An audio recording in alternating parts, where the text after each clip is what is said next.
WYNN. On the agenda. Well, pre-election politics are reaching a fever pitch as November 6th draws closer. WYNN's Harvey Kronberg takes a look at some of the last week's events and what they could mean for Texans next year. Three completely different things happened last week that tell you a lot about what to expect during the next legislative session. First, President Obama clearly won the post-convention bounce competition. His approval rating jumped. More Americans believe he is the most capable candidate to lead an economic recovery, and more voters, although still not a majority, believe the country is heading in the right direction. Most importantly, for at least 1 week, Mr. Obama pulled ahead in the battleground states that will determine who wins on November 6th. While anything can change, conservatives are increasingly glum about their prospects for the White House in 2012.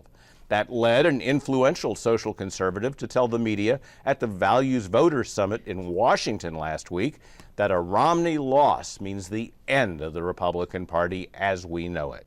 Brian Fisher said, and I quote, "Grassroots conservatives are either going to start a third party or they're going to launch a hostile takeover of the Republican Party." His advice? Fisher said, pro-family leaders in the United States should get together with Rick Perry on November 7th and start planning for 2016. The third thing that happened last week was a number of important committee hearings in the Capitol, reminding us Texas lawmakers face serious policy challenges next January. So what's the common thread that tells us something about the months to come? Nothing unites conservatives more strongly than a passionate animosity toward the president.